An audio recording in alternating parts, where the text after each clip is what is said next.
نحمده ونصلي ونسلم على رسوله الكريم اما بعد فاعوذ بالله السميع العليم من الشیطان الرجیم بسم اللہ الرحمن الرحیم۔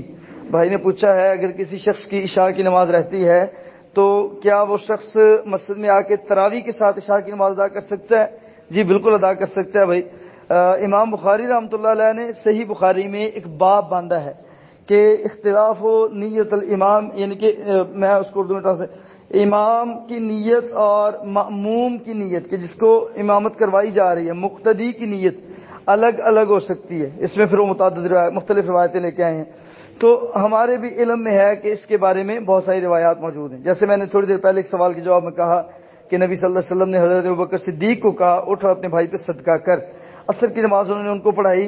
اب اس میں دو باتوں کا رد ہو گیا، ایک جو ابتدائی اسلام میں نبی صلی اللہ علیہ وسلم نے عصر کے بعد نماز پڑھنے سے روکا تھا تو بعد میں گویا اس کی اجازت دے دی، خود ابوبکر کو کہا کہ اٹھ کے نماز پڑھاؤ، حالانکہ ابوبکر نبی صلی اللہ علیہ وسلم کے ساتھ نماز ادا کر چکے تھے رضی اللہ تعالیٰ عنہ۔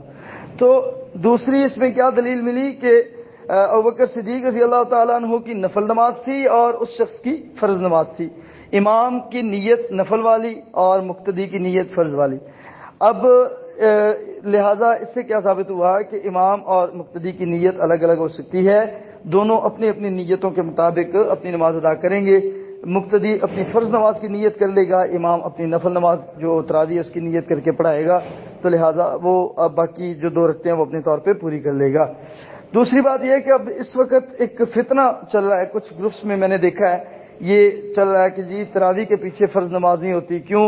فرض نماز کے لیے اقامت ہوتی ہے، تراویح کے لیے اقامت نہیں ہوتی، فرض نماز کی 4 رکعتیں ہیں، تراویح کی 2 رکعتیں ہیں، اور اس طرح کے کچھ اور اعتراضات، اور وہ صرف اعتراضات ہیں، وہ صرف فتنہ ہے، اس کی کوئی حقیقت نہیں ہے۔